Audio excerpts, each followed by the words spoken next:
नमस्कार दोस्तों, 22 जनवरी जिस दिन अयोध्या में श्री राम मंदिर की प्राण प्रतिष्ठा होने जा रही है, लेकिन क्या आपको पता है आखिर कब बसी थी अयोध्या? क्या अयोध्या असल जिंदगी में भी थी या ये सब काल्पनिक बातें हैं कि राम राज्य हुआ करता था जिसमें सभी लोग सुखी थे? तो फिर एकदम उस राम राज्य का क्या हुआ? राम नाम की गूंज आज अयोध्या से निकलकर पूरे देश भर में फैली है, लेकिन राम से पहले अयोध्या कैसी थी? किसने बसाया था अयोध्या को? क्यों ये स्थान इतिहास में इतना महत्वपूर्ण था? तो फिर अयोध्या नाम की जगह सच में भी थी या ये सब बनी बनाई बातें हैं? हम सभी ने हल्दी घाटी के बारे में तो बहुत कुछ पढ़ा है, लेकिन इतनी महत्वपूर्ण जगह होने के बाद भी अयोध्या के बारे में कभी नहीं पढ़ा। कुछ इतिहासकार बताते हैं कि अयोध्या की उम्र 3000 साल है, लेकिन कुछ का मानना है कि अयोध्या 8 लाख वर्ष पुरानी है। अथर्ववेद में अयोध्या की उम्र का जिक्र तो बहुत मिलता है, लेकिन असल में अयोध्या की उम्र कितनी है कोई नहीं जानता। तो फिर ये कैसे मान ले कि अयोध्या में ही राम मंदिर बनना चाहिए? कभी सोचा है इस बात को? नहीं। हमारा आज का यूथ सोशल मीडिया पर अयोध्या और राम मंदिर के स्टेटस तो बहुत लगा देंगे, मगर अयोध्या का इतिहास कभी जानने की कोशिश नहीं करेंगे। अयोध्या की क्या है असली सच्चाई, आइए जानते हैं इस वीडियो में।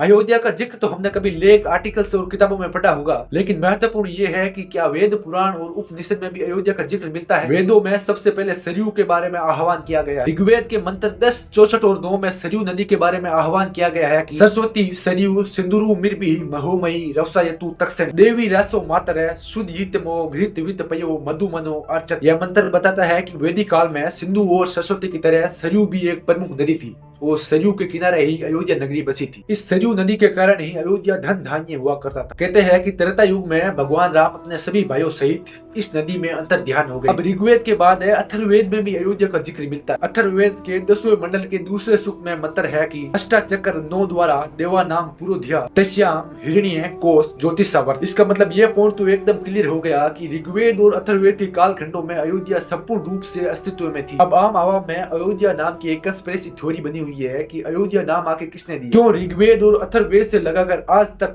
अयोध्या नाम क्यों नहीं बदला? वेदों के बाद अयोध्या शब्द का जिक्र है उपनिषद, शिव संहिता, विशिष्ट संहिता और सुख संहिता में भी है, जहाँ पर अयोध्या को साकेत लोक और राम लोक भी कहा जाता है। सारे वेदों और उपनिषदों को खंगाले तो अयोध्या के 12 नाम निकलते हैं। अयोध्या, आनंदिनी, सत्या, सत, साकेत, कोसला, विमला, अपराजित, बर्मापुरी, प्रमोद वन, सांतानिक लोका और दिव्या लोका। राम मंदिर की इस जगह के इतने सारे नाम, तो इस स्थान का नाम अयोध्या ही क्यों पड़ा? स्कंद पुराण के अनुसार अयोध्या शब्द ब्रह्मा, विष्णु और रुद्र का स्वरूप। अयोध्या में कई महान योद्धा, ऋषि मुनि और अवतारी पुरुष हो चुके थे। अयोध्या की स्थापना व्यवस्थित मुनि ने की थी। आदि पुराण के अनुसार अयोध्या शब्द का अर्थ है अयोध्या, जिससे जीता ना जा सके। रामायण काल में यह नगर कौशल राज्य की राजधानी थी। बौद्ध काल में यह श्रावस्ती राज्य का प्रमुख शहर बन गया था और इसका नाम साकेत प्रचलित हुआ। कालिदास ने अपनी पुस्तक में उत्तर कौशल की राजधानी अयोध्या और साकेत दोनों का ही नामोल्लेख किया था। दरअसल बौद्ध काल में कौशल के 2 भाग हो गए थे, उत्तर कौशल और दक्षिण कौशल, जिनके बीच में सरयू नदी बहती थी। अयोध्या या साकेत उत्तरी भाग की राजधानी थी और श्रावस्ती दक्षिणी भाग की राजधानी थी। कुछ विद्वानों के अनुसार अयोध्या अवध की राजधानी भी रही थी, इसी कारण हम अयोध्या को अवधपुरी भी कहते हैं। वाल्मीकि रामायण के अनुसार अयोध्या 52,000 वर्ग किलोमीटर में फैली थी। वाल्मीकि रामायण के बालखंड के 5म सर्ग में 23 श्लोकों के माध्यम से अयोध्या का संपूर्ण भूगोल समझाया गया है। वाल्मीकि रामायण के अनुसार अयोध्या 12 योजन लंबी और 3 योजन चौड़ी थी। वाल्मीकि रामायण के अनुसार सरयू नदी के तट पर संतुष्ट जनों से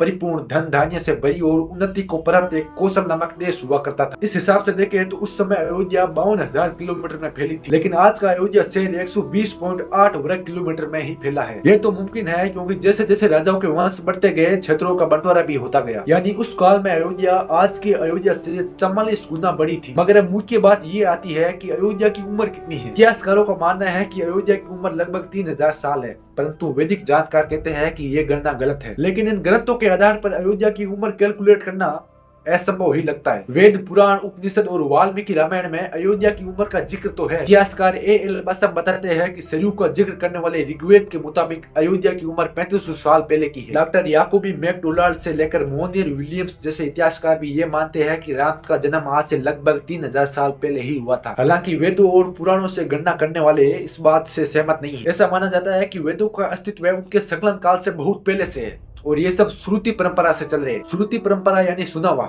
जो ईश्वर की वाणी को प्राचीन काल में ऋषि मुनियों द्वारा सुनी गई थी, फिर इनके शिष्यों द्वारा जगत में फैला दी गई। यानी इन्हें लिखने के बजाय बोलकर अगली पीढ़ी में बताया जाता है। अथर्ववेद के मुताबिक बहुत पहले से ही अयोध्या का जिक्र श्रुति परंपरा में चल रहा था। श्रुति परंपरा पूर्णतः गलत है।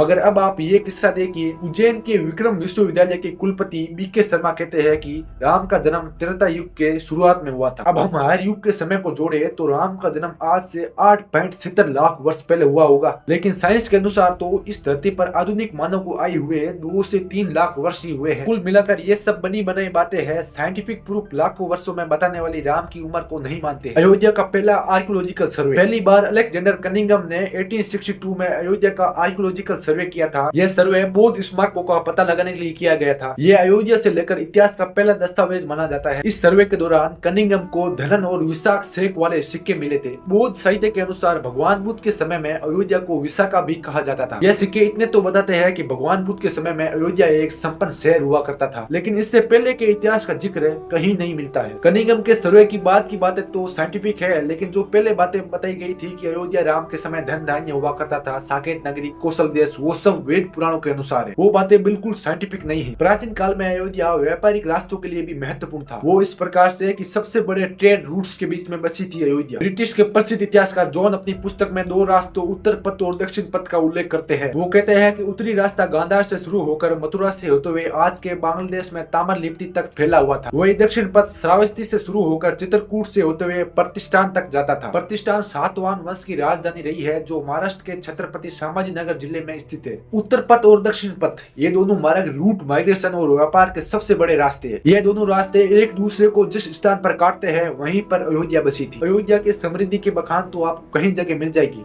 तो क्या किसी की भी कही बात को आप सत्य मान लोगे? 1932 में पब्लिश्ड अयोध्या ए हिस्ट्री में लाला सीताराम ने अयोध्या का इतिहास ट्रेस किया था। लाला सीताराम जो मूलतः अयोध्या के थे और अयोध्या के प्रसिद्ध संत बाबा रघुनाथ दास के शिष्य भी रह चुके थे। उनके अनुसार 6ठी शताब्दी ईसा पूर्व में अयोध्या कौशल जनपद की राजधानी भी थी। भगवान बुद्ध व महावीर के काल में अयोध्या एक समृद्ध नगरी भी थी। अयोध्या ए हिस्ट्री के अनुसार कौशल देश में 3 बड़े नगर थे, अयोध्या, साकेत व श्रावस्ती। कुछ जगह पर अयोध्या को साकेत भी कहा गया है। अयोध्या व साकेत को लेकर कहीं इतिहासकारों में कंफ्यूजन है, मगर पाली भाषा के प्रोफेसर रीज डेविडस मानते हैं कि बौद्ध काल में अयोध्या व साकेत 2 अलग अलग शहर थे। हो सकता है कि दोनों ट्विन सिटी दो, जैसे आज की अहमदाबाद और गांधीनगर है। अयोध्या और राम मंदिर की गूंज आज देश भर में फैली है। अयोध्या पर कई लोगों के अपने अलग अलग मत हो गए, लेकिन जब कभी भी अयोध्या के इतिहास को गंभीरता पूर्वक पढ़ेंगे तो ये सब बातें ही सामने आएगी। और हाँ, यह वीडियो अपने दोस्तों व रिश्तेदारों के साथ शेयर कीजिएगा ताकि उन्हें भी अयोध्या के बारे में पता लग सके। मिलते हैं कुछ ऐसे खास वीडियो में, तब तक के लिए बहुत बहुत धन्यवाद।